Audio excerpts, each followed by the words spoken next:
Bismillahirrahmanirrahim. Assalamualaikum warahmatullahi wabarakatuh. Alhamdulillah.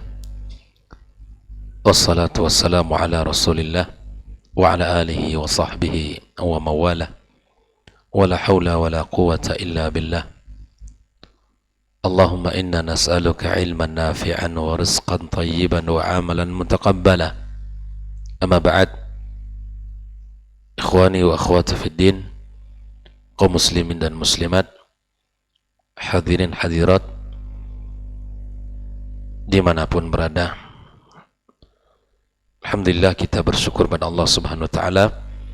Pagi yang penuh dengan keberkahan ini kembali kita Allah berikan kemudahan untuk bisa hadir di rumahnya yang mulia, hadir dengan harapan besar, hadir dengan keimanan dan ketakwaan, meyakini perintah Allah Azza wa Jal dan menjalankannya, serta kita takut dari azab Allah Tabaraka wa Ta'ala dan siksaannya. Mudah-mudahan ibadah salat kita, doa dan zikir kita, serta ilmu yang kita pelajari menjadi kebaikan yang diterima di sisinya. Kemudian ucapan salat dan salam untuk Nabi besar Muhammad sallallahu alaihi wasallam. Mudah-mudahan kita mendapatkan syafaatnya pada hari kiamat kelak. Kaum muslim dan muslimat, kembali kita bersama kitab Syarah Risalati Fadlil Islam karya Al-Imam Al-Mujaddid Syekh Muhammad Ibn Abdul Wahab rahimallahu ta'ala rahmatan wasi'ah, sampai pada bab yang ke-8 pada halaman yang ke-79. Silakan untuk diikuti di layar monitor. Pembahasan yang baru, bab baru, sebuah pembahasan yang sangat penting di dalam kehidupan, yaitu babun ma jaa annal bid'ata ashaddu minal kabair. Bab yang datang membahas sesungguhnya bid'ah itu lebih berat dari dosa besar. Bab ma jaa annal bid'ata ashaddu minal kabair. Di sini Syekh Muhammad Ibn Abdul Wahab membawakan sebuah bab, memberikan sebuah peringatan bahwa perkara bid'ah di dalam agama itu lebih berat dari dosa-dosa besar. Lalu kemudian Syekh Shalih Al-Fauzan menjelaskan bahwa al-bid'ah lughatan, secara bahasa, kata beliau, hiya syai'ul muhdath ala ghairi misalin sabiq, sesuatu yang diada-adakan atau sesuatu yang dibuat tanpa ada contoh sebelumnya. Inilah yang disebut dengan al-bid'ah, sesuatu yang baru secara bahasa, lughawi. Jadi bid'ah itu adalah sesuatu yang baru secara bahasa. Di antaranya firman Allah Subhanahu wa taala, badi'us samawati wal ard. Allah mencipta langit dan bumi. Ay anna Allah jalla wa ala, di mana Allah Tabaraka wa Ta'ala yang maha mulia dan maha tinggi, khalaqas samawati wal ard wa awjadahuma min adam. Allah ciptakan langit dan bumi tanpa ada contoh sebelumnya. Dari tidak ada menjadi ada. Kita dari tidak ada menjadi ada. Semua apa yang ada di alam ini yang merupakan ciptaan Allah, semuanya ada ya pada sebelumnya tiada. Itulah bid'ah. Maka kata Syekh Shalih Al-Fauzan, fal bid'atu hiya syai'ul muhdath, sesuatu yang baru. Hadza fil lughah, ini secara bahasa. Wa ammal bid'atu fis syar'i, adapun bid'ah secara syariat, maka Syekh Shalih Al-Fauzan mengatakan fahiya ihdatsu syai'in fid dini, ya, mengada-adakan sesuatu yang baru dalam agama. dalam urusan ad-din, ya, laisa lahu aslun, tidak punya dasar, ya, min kitabillahi wala min sunnati rasulih sallallahu alaihi wasallam, baik itu dari Al-Qur'anul Karim ataupun dari sunnah Nabi alaihi salatu wassalam, ya. Maka sesuatu yang diadakan di dalam urusan agama yang tidak punya dalil dan dasar dari Al-Quran dan Sunnah, maka itu termasuk adalah perkara bid'ah. Seperti apa? Kaihdathi ibadatin laisa laha asal, membuat ibadah yang tidak ada dasarnya, yang tidak ada dalilnya. Kenapa demikian? Li'anna al-ibadat tauqifiyah. Ibadah itu sifatnya apa? Tauqifi. Apa makna tauqifi? Ya, kita melaksanakan apa yang telah diperintahkan.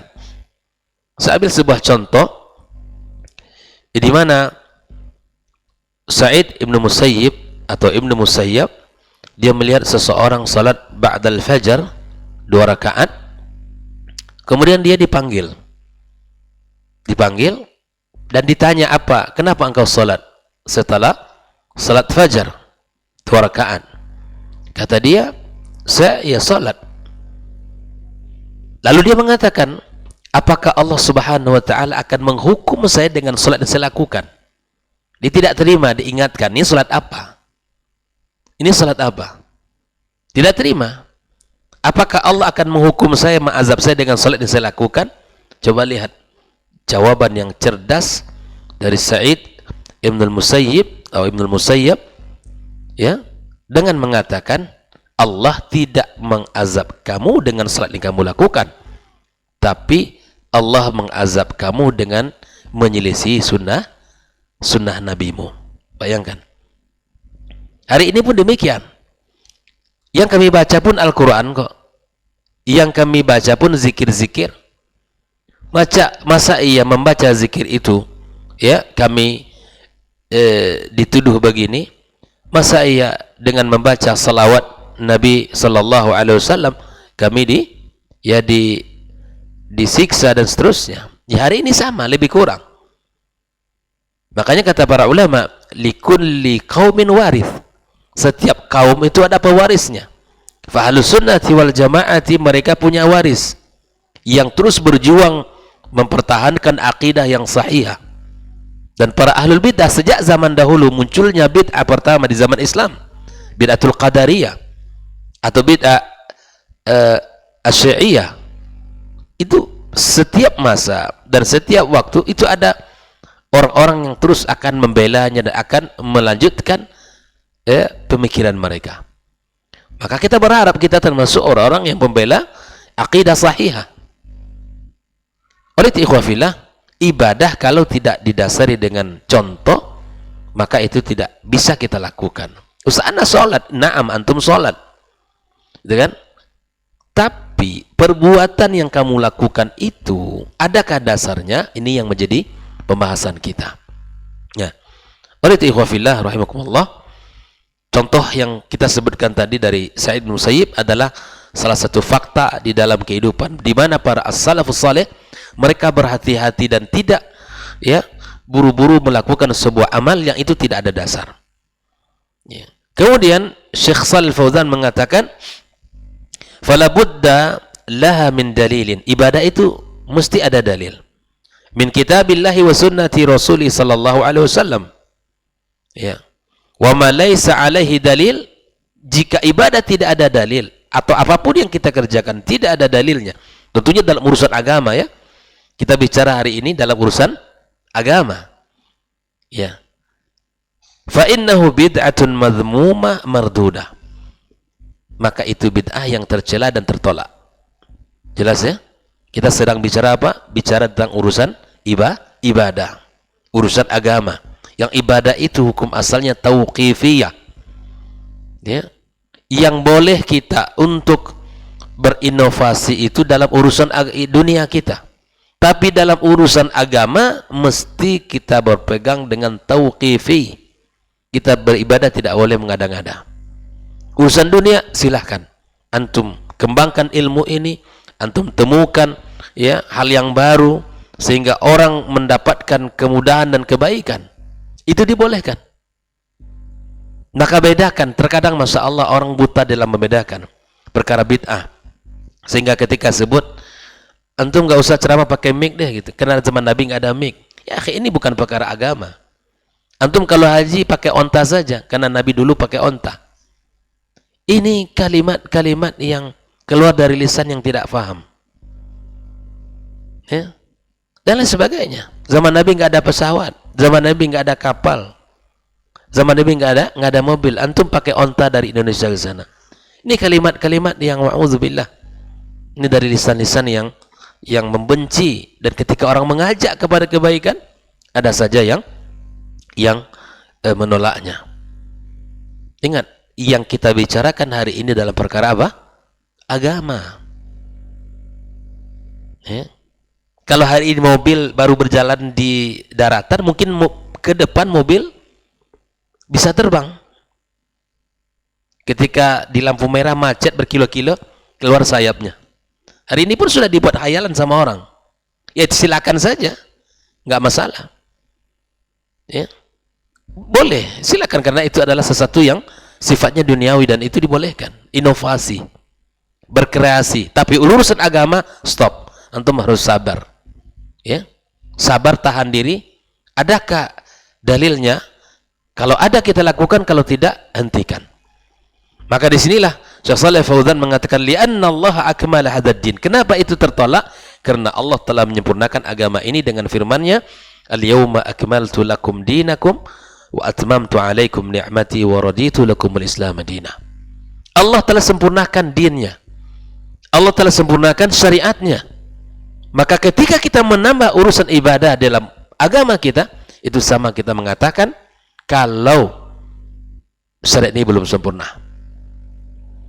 Kita dakwahkan ini kepada keluarga kita, kepada diri kita dan orang terdekat dengan kita. Kita ingatkan, akhi, ibadah yang benar. Akhi, berpeganglah kepada sunnah Nabi. Semangat anda boleh untuk beribadah. Masih ingat nggak perkataan para sahabat yang kita nukil di bab pertama, bahwa tidurnya orang yang iltizam dengan sunnah lebih baik daripada apa? Daripada ibadahnya ahli bid'ah di malam hari, tetapi itu tidak sesuai dengan amalan sunnah Nabi SAW. Bayangkan, dia salat 1000 rakaat barangkali gitu, tapi salat apa nggak tahu, dan bagaimana caranya tidak benar, namanya salat juga. Maka tidurnya orang ahlu sunnah yang bertizam dengan sunnah, bahkan perkataan di antara perkataan sahabat adalah al-iqtisadu fi sunnah, kesederhanaan di dalam mengamalkan sunnah Nabi. Pak Yogi berzikir dia setelah selesai salat, astaghfirullah, astaghfirullah, astaghfirullah. Baca Allahumma antas salam wa minkas salam.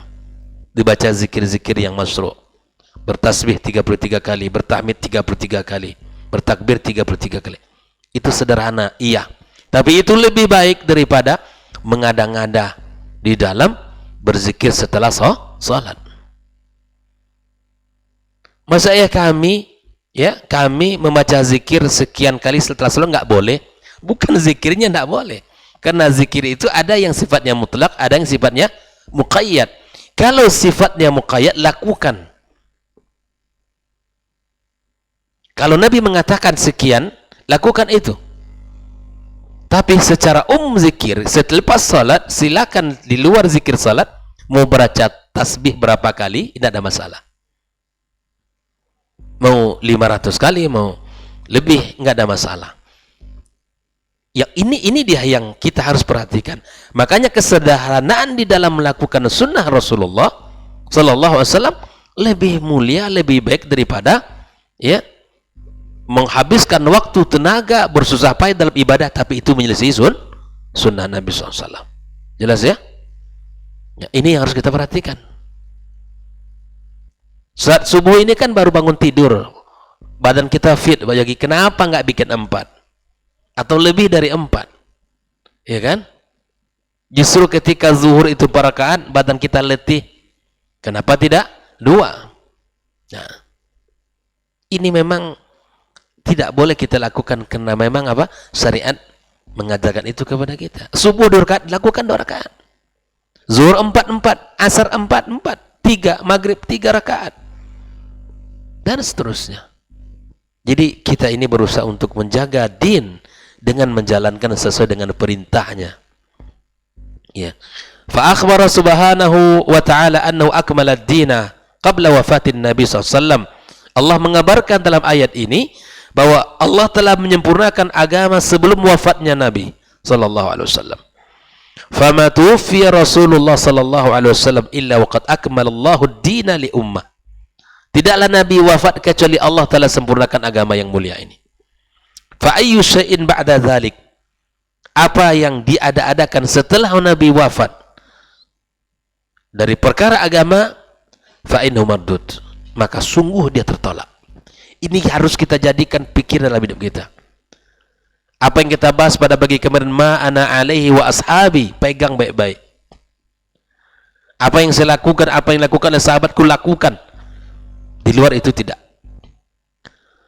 Agama itu mudah dan simple, mudah sekali. Yang ribet itu yang ditambah-tambah.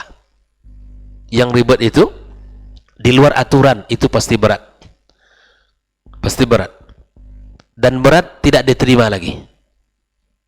Sudahlah susah, berat, banyak biaya, ya kan? Banyak tenaga, habis itu tidak dipandang Allah Subhanahu wa taala. Jelas ya? Maka disinilah Nabi SAW mengatakan, yang dinukil oleh Syekh Saleh Al-Fauzan dalam sebuah hadis yang diriwayatkan oleh Imam Bukhari dan Muslim, man ahdatha fi amrina hadza ma laisa minhu fahuwa raddun. Ini tolong dihafal hadis ini. Jadikan pegangan dalam hidup, dalam ibadah. Takutlah kita kepada Allah, ya, dengan melakukan sesuatu di luar perintah Nabi sallallahu alaihi wasallam. Wa fi riwayatin, man amila amalan laisa alaihi amruna fahuwa raddun. Rawahu Muslim. Yang mengerjakan satu amalan yang tidak ada perintah dari siapa? Alaihi amruna di sini Nabi SAW. Allah tabaraka wa taala, ya, Nabi SAW, fahuwa raddun fi amrina, maksudnya perdalam urusan agama, ya, mardud. Faman ahdatha fi amrin Nabi sallallahu alaihi wasallam aw amila amalan laisa alaihi amru Rasul sallallahu alaihi wasallam fa innahu la yuqbal indallah. Jelas tidak diterima oleh Allah Subhanahu wa taala. Jangan kita terkecoh dengan, ya, dengan ibadah ini kan mudah. Dengan ibadah ini kalau dilakukan ditambah-tambah. Karena situ masuknya syaitan. Ya, kita tambah-tambah urusan ibadah kita. Bahkan ketika salah seorang sahabat datang kepada Nabi SAW, ya Rasulullah, syariat Islam sudah banyak. Apakah kalau saya, ya, salat, puasa, haji, ya, zakat, apakah saya masuk Islam? Apakah saya masuk surga nantinya? Maka kata Nabi SAW, ya, insya Allah ini laki-laki akan beruntung kalau dia jujur dalam ucapannya, tidak ditambah-tambah dengan yang lain. Tidak salat sunnah dia, tidak melakukan ini dan itu, tapi dijaganya salatnya, dijaganya puasanya, dijaganya zakatnya, dijaganya ibadah hajinya, ditunaikan semua. Maka Nabi mengatakan, aflaha in sadaqah. Kalau jujur dia dengan apa yang dilakukan itu semua karena Allah dan sesuai perintahnya, maka termasuk orang yang beruntung. Jadi cukup dengan menjaga hal-hal itu, kita akan mendapatkan surga Allah Subhanahu wa taala dengan izinnya tentunya. Ikhwa fillah rahimahullah. Nah, wa huwa mardudun ala sahibihi wa in kana sahibu husnun niyyah wala wa yuridul ajr. Nah, ini juga perkara yang penting diingatkan oleh Syekh Shalih Fauzan. Meskipun amalnya itu baik dan niatnya baik, menginginkan pahala, tapi itu tidak diterima. Tidak cukup hanya sekedar niat yang baik. Beribadah tidak cukup sekedar niat yang baik. Saya ingin ibadah, saya ingin sholat, saya ingin ini dan itu, tapi tidak sesuai dengan perintah Rasul dan tidak sesuai dengan apa yang dilakukan oleh para sahabat Nabi, mardud. Apa? Tertolak. Jadi niat baik, ya, dan kita memang tidak mengurusi niat orang dan tidak perlu kita mengurusi niat orang. Jelas ya? Ini kan niat anak. Ya sudah, kalau niat antum itu seperti itu, lakukan sesuai pemahaman antum. Tapi kami yang memahami, kami ingatkan. Atau kita yang faham, kita ingatkan. Ini kan masalah niat, ini kan masalah masing-masing. Dan tidak ada hak kita untuk mengurusi niat orang lain. Tapi kalau dia sebutkan niat saya baik ibadah ini, ya, maka niat baik tidak cukup. Kita tahu syarat ibadah itu dibangun dengan dua pilar besar. Ikhlasulillah, ya, ini niat baiknya karena Allah. Yang kedua, ittiba'un Nabi SAW, kita ikut kepada Rasul. Jadi dua hal ini tidak boleh dipisah. Sampai di dalam Fudail Ibn Iyad menyebutkan bab ini. In kana al-amalu mukhlisan lam yakun sawaban lam yuqbal. Amalnya ikhlas lillah tapi tidak benar, tidak diterima oleh Allah Subhanahu wa taala. Kebalikan, wa in kana al-amalu sawaban lam yakun mukhlisan lam yuqbal. Jadi setiap kita berusaha menjaga niat dan setiap kita berusaha untuk ittiba. Seperti mana yang dikatakan oleh Syekh Shalih Al-Fauzan dalam perkataan sebelum ini, ya, fad-dinu laisa bir-ra'yi wa innama bil ittiba. Agama tidak dibangun di atas pemikiran, tapi agama dibangun dengan ittiba kepada Rasul sallallahu alaihi wasallam. Ikhwah fillah, fa hadha la yusawi al-bid'ah walau hasuna qasdu sahibiha atau nawa biha at-taqarrub ila Allah tabaraka wa ta'ala. Wa qala hadhihi ziyadatu khair. Ini kan kalau dilakukan melebihi dari apa yang diperintahkan Nabi, itu kan tambahan baik. Nah, ini tidak bisa diterima. Ya. Naqulu lahu hazihi ziyadatu syarr wa laysat khairan. Tambahan dalam urusan ibadah itu bukan kebaikan tapi keburukan. Al khairu fima jaa bihi Rasulullah sallallahu alaihi wasallam. Saya ingin sebagai sebuah kisah, ya, bahwa bid'ah ada bid'ah i'tiqadiyah, ada bid'ah amaliyah. Ya. Dulu di antara bid'ah zikir itu ketika terjadi di masa Abdullah bin Mas'ud, dan itu tidak di Madinah. Abdullah bin Mas'ud mendatangi karena didapati di situ orang-orang yang berzikir berkelompok, ada yang memimpin, berzikir berkelompok, ada yang memimpin, baca 100. Diingatkan oleh Abdullah bin Mas'ud radhiyallahu ta'ala, mereka yang melakukan pola zikir yang berbeda, yang tidak disesuaikan, yang tidak sesuai dengan syariat Nabi SAW. Apa kata Abdullah bin Mas'ud? Satu di antara dua. Kalian melakukan ibadah ini lebih baik dari Rasulullah SAW, atau kalian menyelisihi perintahnya. Jelas ya? Kalian melakukan ini lebih baik dari syariat Nabi Sallallahu Alaihi Wasallam, atau kalian adalah pembuka pintu-pintu bid'ah. Begitu saja, tegas dalam Islam. Apakah yang kita lakukan, yang tidak dilakukan Nabi itu jauh lebih baik dari apa yang dilakukan Nabi SAW, atau kita adalah pembuka, ya, pintu-pintu bid'ahnya atau pintu-pintu kesesatannya? Ditegur oleh Abdullah bin Mas'ud radhiyallahu ta'ala anhu, mereka-mereka yang melakukan pola-pola zikir yang tidak sesuai dengan apa yang dibawa oleh Nabi sallallahu alaihi wasallam. Dan sungguh bab-bab seperti itu adalah perkara-perkara yang perlu diingatkan. Ya. Siapapun di antara kita yang melakukan sesuatu di luar syariat Nabi, tanyakan ke diri kita, apakah yang saya lakukan lebih baik dari apa yang dilakukan Nabi? Ya, ataukah kita sebagai orang pembuka pintu-pintu keburukan dalam agama kita? Walihada qala sallallahu alaihi wasallam, inna khairal hadithi kitabullah wa khairul hadi hadi Muhammad sallallahu alaihi wasallam wa syarrul umuri muhdatsatuha.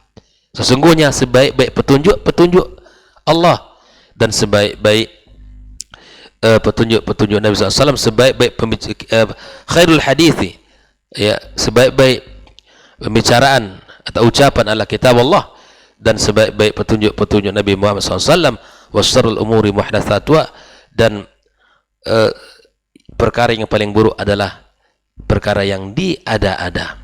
Jelas tuh? Wa hadza dalilun ala anna al-bid'ata syarr. Ini sebuah dalil bahwa bid'ah itu adalah sesuatu yang buruk. Wa in kana sahibuhu yadhunnu anna khair, meskipun pelakunya menganggap itu adalah sebuah kebaikan, seperti mana Nabi mengatakan wa kullu bid'atin dalalah wa kullu dalalatin finnar, setiap yang bid'ah itu sesat dan setiap yang sesat di dalam neraka. Nah, ikhwafillah, dan ini diingatkan dalam perkara apa? Agama. Dan ketika kita membicarakan hadis ini, bukan berarti kita menyesatkan banyak orang, menuduh fulan sesat, enggak. Kita bicara tentang hadis Nabi. Maka di antara ya aqidati ahlus sunnati wal jamaah menta'zim nusus syar'iyyah. Apa kata Al-Quran, apa kata hadis Nabi.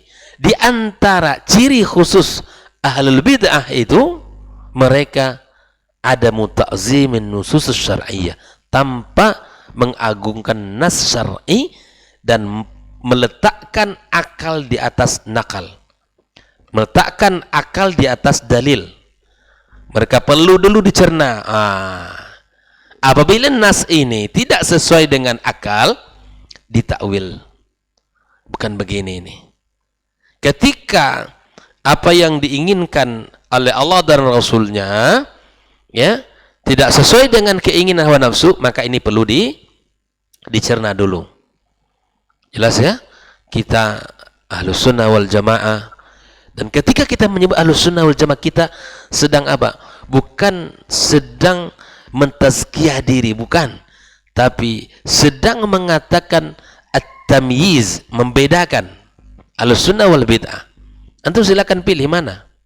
Ahlus sunnah ta'zimkan nusus syar'iyyah, pegang hadis-hadis sahih dan benar dalam pemahaman. Itulah inti daripada akidah yang ketika dipahami berdasarkan pemahaman as-salafus salih itu. Ta'zimkan nusus syar'iyyah. Kalau Nabi mengatakan, nah, kullu bid'atin dalalah wa kullu dalalatin finnar. Kul di situ bukan macam mana nanti masuk di sisi bahasa. Tidak begini dan tidak begitu. Dan begitu seterusnya. Maka Syekh Shalih Fauzan mengatakan kullu bid'ah dhalalah laisa hunaka bid'ah hasanah kama yaqulu ma yaquluhu minal mubtadi'ati alladhina yurawwijuna al-bid'ah. Bukan seperti ya bid'ah itu tidak ada hasanahnya, yang seluruh bid'ah itu pasti sesat. Maka ada pun orang mengatakan bahwa bid'ah itu ada bid'ah hasanah, ya seperti yang terus dijual kemudian diserukan ya bi annaha bid'ah hasanah kama yaqulu ba'd ya bi anha bid'ah hasanah wa laysat bid'ah sayyi'ah. Bukanlah bid'ah yang buruk tapi termasuk bid'ah hasanah. Fa Rasulullah sallallahu alaihi wasallam akhbar anna kulla bid'atin fayya dhalalah wa laysa hunaka bid'ah hidayah atau bid'ah khair. Tidak ada namanya bid'ah yang baik, tidak ada namanya bid'ah al-hidayah, bid'ah petunjuk. Tidak. Ikhwafillah rahimakumullah. Nah, falau kanat hadhil a'mal khairan la syarra Allah tabaraka wa ta'ala li'ibadi. Kalau amal-amal itu baik, pastilah Allah syariatkan untuk hamba-hambanya. Fa inna Allah jalla wa ala lam yatruk syai'an fi khairin lil ibad illa syarra'ahu lahum. Allah tidak akan meninggalkan sesuatu yang baik kecuali akan Allah perintahkan kepada hambanya. Allah syariatkan bagi mereka. War Rasulullah sallallahu alaihi wasallam lam yatruk syai'an min ad-din illa bayyana. Nabi tidaklah meninggalkan sesuatu di dalam agama kecuali Nabi telah jelaskan. Walam yaktum minhu syai'a, dan tidak Nabi sembunyikan sedikit pun. Faqad ballaghal balagh al-mubin alaihi salatu wassalam, telah menyampaikan dengan terang dan jelas tentang syariat yang mulia ini. InsyaAllah akan kita lanjutkan penjelasan daripada kitab ini pada pertemuan esok insyaallah. Mudah-mudahan Allah tabaraka wa taala berikan kepada kita kesehatan dan semangat untuk senantiasa memahami agama yang mulia ini dengan dalil yang benar sesuai dengan apa yang dipahami oleh Rasulullah dan para sahabat, apa yang mereka lakukan di dalam menjalankan perintah-perintahnya. Terima kasih. Wassallallahu ala nabiyyina Muhammadin wasallam. Wa subhanakallahumma bihamdika asyhadu an la ilaha illa anta astaghfiruka wa atubu ilaik. Wassalamualaikum warahmatullahi wabarakatuh.